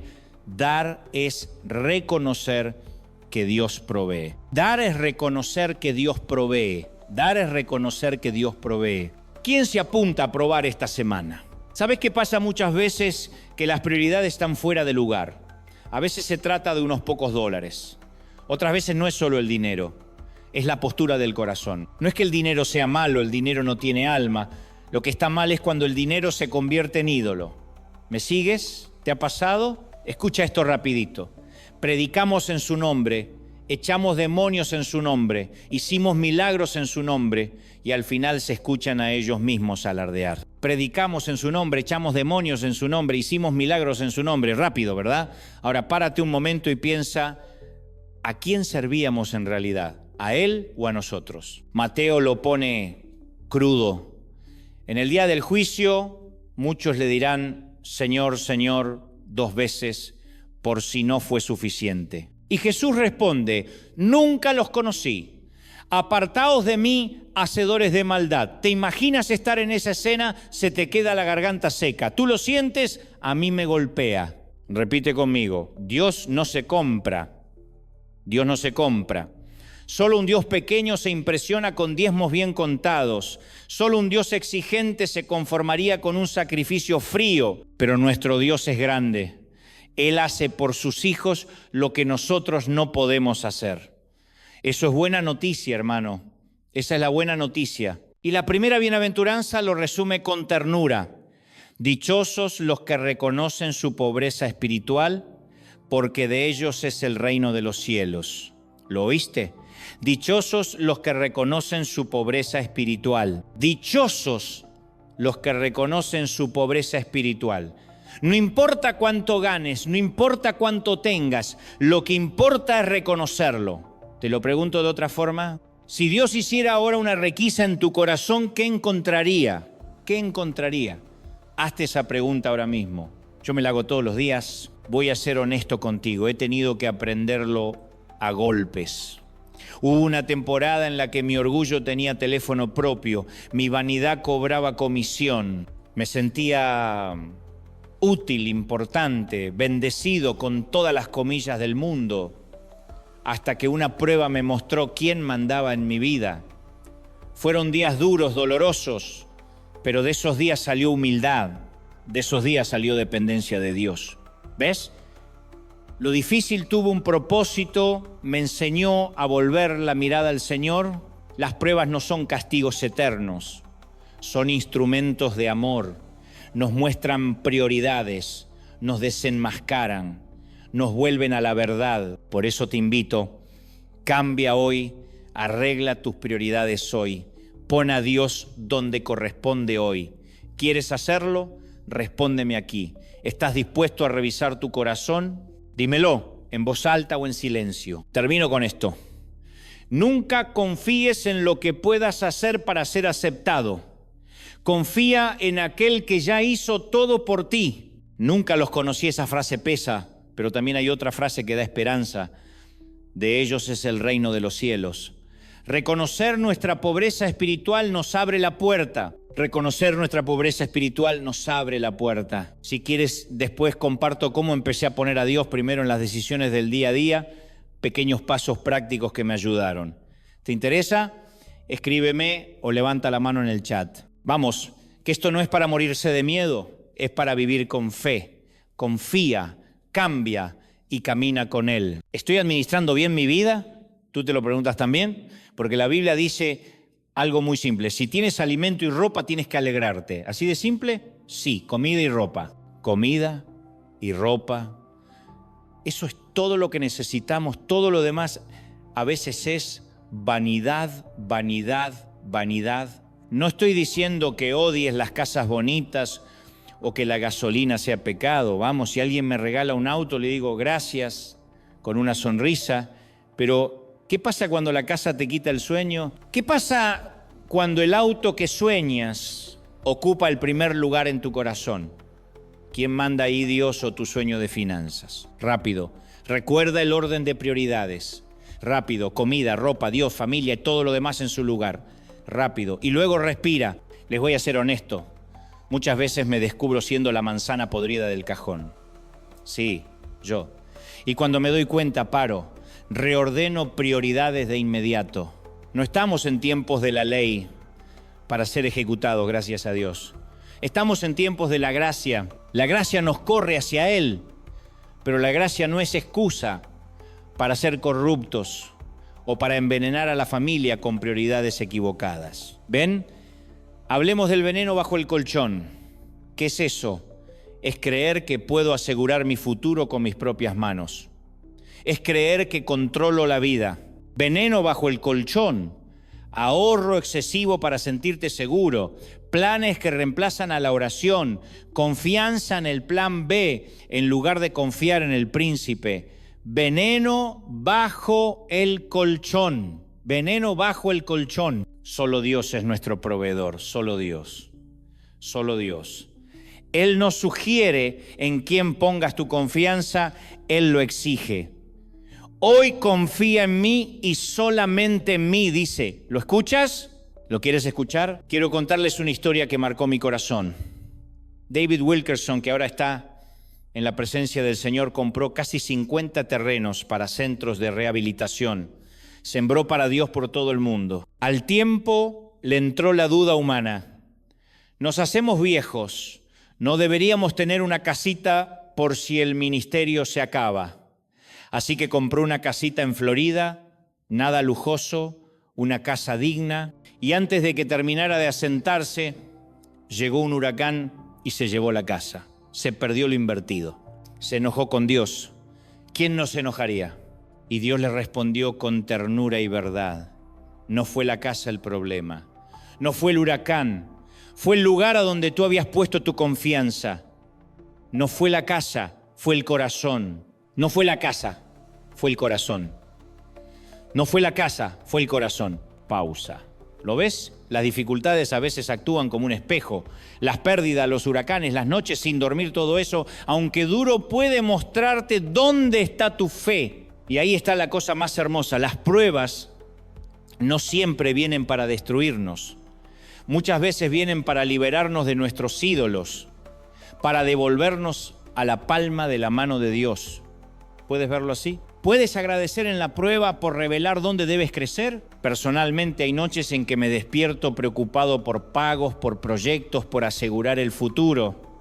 He sentido esa tentación de esconder un poco de veneno bajo el colchón. Y cada vez que la vida me quita algo, un plan que fracasa, una puerta que se cierra, aprendo otra vez, confiar solamente en Él. Confía en Dios. Confía solo en Dios, confía en Dios. Te invito a algo breve ahora. Haz una pausa por un segundo y pregúntate, ¿dónde estoy poniendo mi seguridad? ¿En mi trabajo? ¿En mi cuenta bancaria? ¿En una casa? ¿En un proyecto? ¿En Dios? Si quieres, di en voz baja, Señor, en ti confío. Y acepta que Él haga la limpieza del corazón. No te estoy pidiendo perfección, te estoy pidiendo honestidad. Cambia una cosa hoy, reordena una prioridad, suelta un control, ora en vez de acaparar.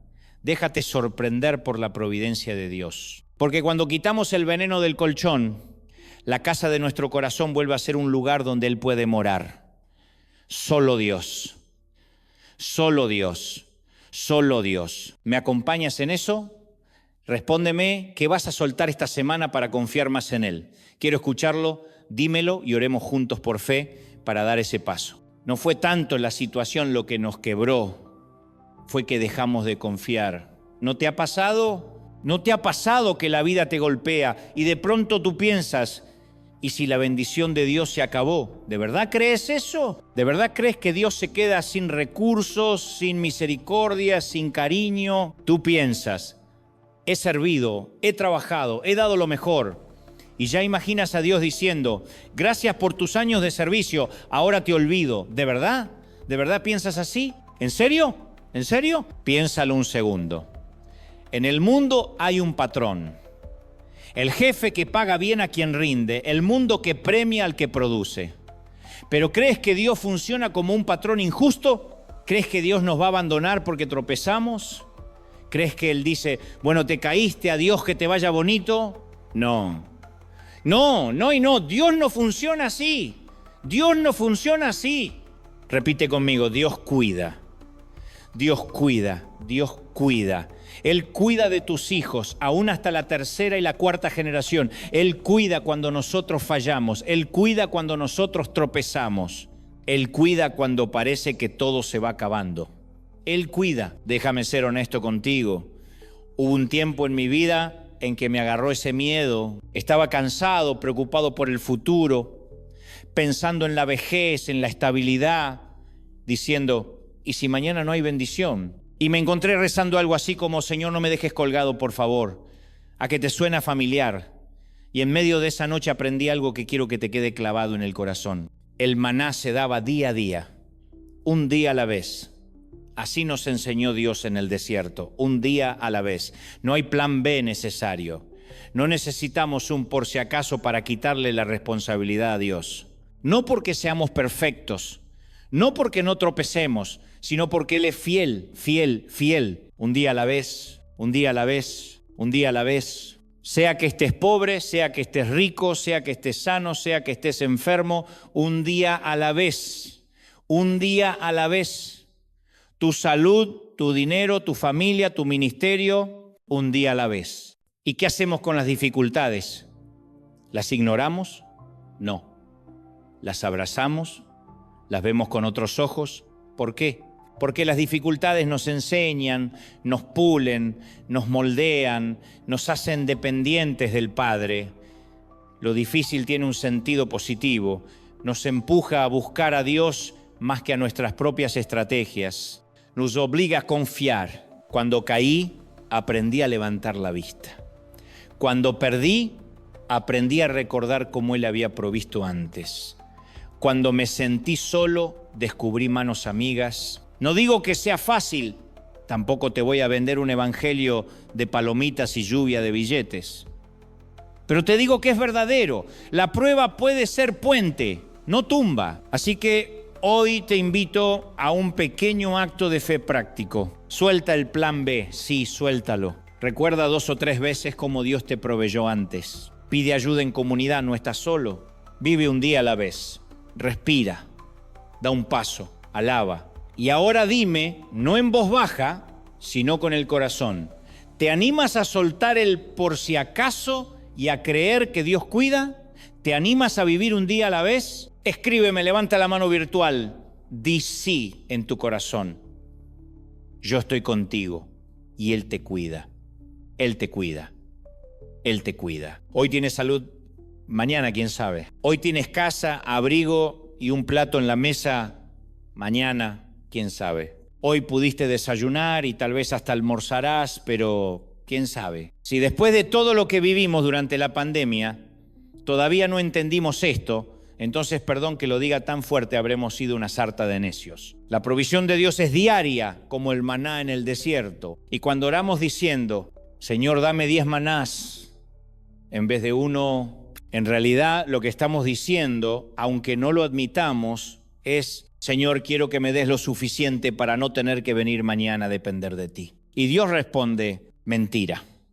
No me estás pidiendo provisión, me estás pidiendo independencia de mí. Por eso, si hoy vamos a decirle al Señor que de aquí en adelante lo vamos a honrar de corazón, que siempre Él será nuestra primicia, lo digo con alegría, eso va a cambiar el curso de tu vida. Celebro a los que se congregan el domingo, porque el domingo es la primicia de la semana, las primeras horas, el primer día son para el Señor. Eso bendice el resto de tu semana. Celebro a los que siembran, a los que dan de lo que les entra por un contrato, una venta, una comisión, un libro, un trabajo. En mi caso me urge, y no lo digo con soberbia, sino con gratitud, escribir de inmediato ese 10% para el Señor. No quiero tocar lo que es de mi socio celestial. Apenas me pide una parte pequeña para bendecir todo lo demás, y vaya que lo ha hecho. Hasta aquí me ha ido perfecto porque no sé lo que es vivir sin depender de Él. Él cuida mi salud, cuida de los míos,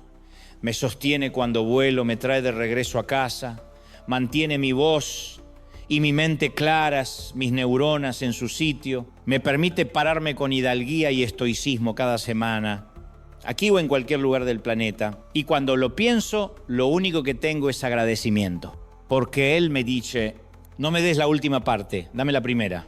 Y siempre ha sido así.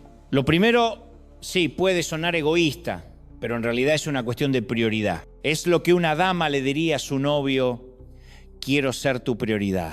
Es lo que un novio le diría a su dama, quiero estar número 1 en tu corazón. Y es lo mismo que Dios nos pedirá siempre, quiero ser el primero en tu vida, porque cuando Él está en primer lugar, todo lo demás, absolutamente todo, se nos añade. No lo digo yo, lo dijo Jesús. Busquen primero el reino de Dios y su justicia, y todas estas cosas serán añadidas. Él conoce tus necesidades mejor que tú mismo y te ama tanto que no va a dejar de cumplir esos sueños que guardas en silencio, incluso aquellos que parecen pequeños o triviales para otros. ¿Y por qué lo sé? Porque tengo hijos.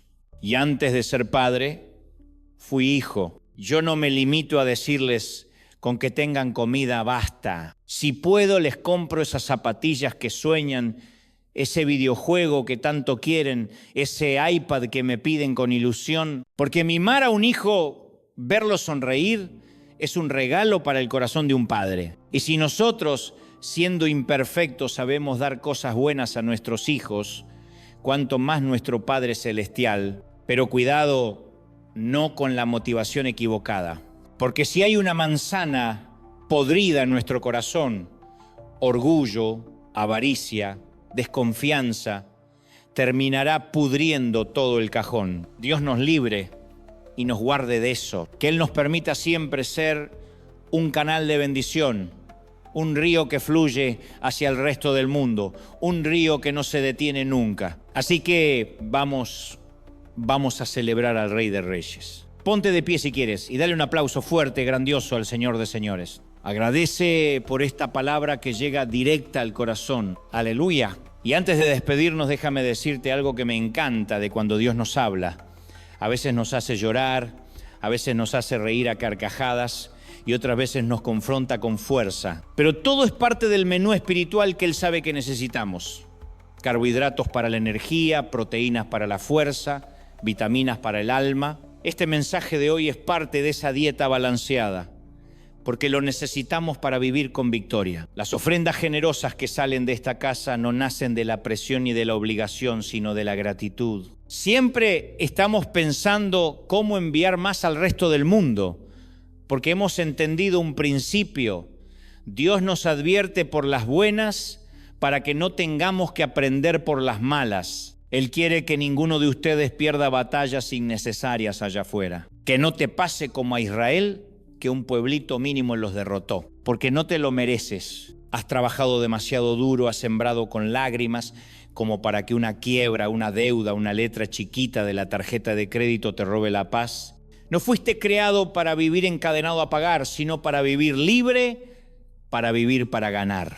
No te lo mereces. Y escúchame bien, el secreto no es pedir un nuevo empleo, no es conseguir un nuevo crédito, no es que cambie el presidente, no es que un republicano llegue al poder, ni que un demócrata se vaya. El secreto, aquí o en cualquier parte del mundo, siempre será el mismo: poner a Dios como la prioridad absoluta en todo lo que hagas. Pruébalo. Haz una oración cada mañana antes de encender tu teléfono. Lee la Biblia en ayunas, antes de desayunar, antes de que cualquier palabra humana llegue a tu oído. Busca a Dios apenas te levantes, antes de escuchar las malas noticias del mundo. Pon una alabanza en tu automóvil y deja que el primer aire que respire tu alma cada día sea su presencia. Te lo garantizo. Si lo colocas como lo primero en cada área, tu vida dará un giro de 180 grados. Se notará en tus decisiones, en tu paz, en tus relaciones y en tu provisión, que no quepa la menor duda para nadie. Que estés siempre listo para una requisa sorpresa del cielo y que puedas decir sin titubear: mi corazón está limpio, mis prioridades están en orden. Que si alguien abre tu chequera pueda ver reflejado allí el reino de Dios. Cuando eso suceda, estarás, entre comillas, condenado a la bendición, condenado al éxito que solo viene de lo alto, porque eso te llevará a puertas abiertas, cielos abiertos, oportunidades que jamás hubieras imaginado. Alguien tiene que creerlo conmigo, ¿lo crees? Di amén si lo crees de verdad. Vamos ahora, levanta las manos al cielo. Padre, gracias por este momento. He transmitido lo que creo que me dijiste que dijera. He hablado a tu pueblo esta palabra que sé que brota de tu corazón. Y tú me has dicho: diles que quitaré toda carga, todo oprobio, todo lo que les impide ser felices, prósperos y bendecidos. Yo creo que ahora mismo se desata algo poderoso, pero no es esa prosperidad mágica que algunos predican como si fuera un talismán barato. Se desata la obediencia. Y en la obediencia hay verdadera prosperidad. En la obediencia hay bendición duradera. Dios dice: yo pelearé tus batallas, yo te defenderé. Aquí hay personas que no saben cómo defenderse, porque ni los abogados, ni los contadores, ni los amigos saben qué hacer. Pero el Señor te dice: ven a mí hoy, búscame hoy, pondré tus finanzas en orden, pondré tu corazón en orden, quita la manzana podrida de tu cajón, quita el veneno que escondiste bajo tu tienda, porque no bendeciré un campamento contaminado. Hoy, como pastor, me pongo en la brecha, como Moisés se puso una vez entre los vivos y los muertos. Me levanto sobre River Church, sobre esta arena, y declaro: se va toda manzana podrida, se va todo anatema, todo espíritu de robo, de egoísmo, de división, de mezquindad. Se rompe ahora y se abre paso a la bendición del cielo. Vamos, los que tienen el bautismo del Espíritu, comiencen a interceder ahora, comienza a clamar. El Señor está hablando, está limpiando, está alineando. Dios habla de primicias en la salud, en las finanzas, en el corazón, en el alma, en la mente y en el espíritu. Sopla, Espíritu de Dios, sopla sobre nosotros. Desata tu gloria en mayor medida hasta que sobreabunde, hasta que nos desborde, hasta que nos sorprenda. Si estás en crisis financiera, si sientes que has llegado al límite, levanta tus manos. El Señor me mostró anoche, mientras estaba en casa, rostros cargados, familias atribuladas por deudas y por temor al futuro. Hoy Dios dice: te voy a bendecir. Viene un cambio que no esperabas. Viene un viento de otra parte, viene provisión, viene alivio, viene orden. Lo creo y lo declaro en el nombre poderoso de Jesús. Pero recuerda de quién viene la salvación. Mira atrás y recuerda, como David recordaba al oso y al león que enfrentó antes de Goliat, porque así también enfrentarás a tus gigantes. Recuerda de dónde te saqué, dice el Señor. Recuerda mi fidelidad, recuerda por qué te he bendecido tanto. ¿Por qué, iglesia amada, tan pronto como reciben la bendición, olvidan al dador de la dádiva? Recuerda cómo Dios te bendijo, cómo Dios te sacó, cómo Dios fue tu pan en la mesa y tu refugio en la tormenta. Recuerda quién te quitó el hambre, quién pagó tu deuda, quién sanó tu herida más profunda. No fue el gobierno, no fue un político, no fue la economía. No hay nadie que pueda darte lo que yo te voy a dar, dice el Señor. Vamos, levanta las manos y recibe. Dile: Señor, esta palabra sélla en mi corazón, en mi alma y en mi espíritu. Lo creo. Presencia del Espíritu Santo. Sopla desde el norte, el sur, el este y el oeste. Sopla hasta que llene, hasta que sobre, hasta que sobreabunde. Gracias, Padre. ¿Cuánto nos amas? ¿Cuánto te ama el Señor pequeño? ¿Cuánto te ama el Señor pequeña? ¿Cuánto te ama tu Padre Celestial que no te suelta ni un segundo? Vamos, abre tu corazón, porque hay una redada ahora, dice Dios. Pero no es para condenarte, es en mi gracia y en mi misericordia. Vamos, saca de debajo del colchón todo temor, todo miedo, todo lo que te ha impedido confiar. Sácalo, ponlo a mis pies, dice el Señor. Sigan, solo unos minutos más. Yo te he contado que mi temor más grande desde hace 15 o 20 años es perder la mente. Trabajo mucho con ella, dependo de ella para servirles y digo: Señor, no quisiera nunca perder la mente. Vi el Alzheimer de mi mamá, vi sus desvaríos, una mujer tan inteligente, tan llena de vida, y de pronto en su vejez sus pensamientos se apagaban y yo le decía: Señor, si me vas a dejar vivir hasta viejo, déjame la mente clara. Y el Señor me respondió: así como estuve en tu pasado, estaré contigo hasta el último día de tu vida. Y si un día te quito algunas neuronas, será porque quiero que sufras menos, pero aún eso estará bajo mi control. Cuando uno deja la salud bajo su control, cuando uno deja la economía bajo su control, la casa, los hijos, el futuro, el yugo se hace fácil, la carga se hace liviana. Entonces, no hay de qué preocuparse. Basta al día su propio afán. El tema no es entenderlo todo, es confiar en Dios. ¿Te ha fallado hasta aquí? No. ¿No estuvo contigo en tu noche más oscura? Sí. ¿No te sostuvo cuando sentías que no podías más? Sí. ¿Comiste hoy? Sí. ¿Tienes salud para seguir caminando? Sí. ¿Por qué crees que va a cambiar ahora? Solo porque te equivocaste. Cuando Jesús subió a la cruz, Él ya sabía cuántas veces te ibas a equivocar y aún así murió por tus pecados pasados, por los que cometes hoy y por los que cometerás mañana. Te ama tanto que no te va a dejar. Confía en su fidelidad, descansa en Él y vive una buena vida disfrutando su paz hasta que te toque partir a la eternidad o Él venga a buscarnos. Dios te bendiga. Dios te guarde, gente maravillosa. No te pierdas los próximos mensajes que renovarán tu alma. Haz clic en el siguiente video y sigue fortaleciendo tu fe en la presencia de Dios.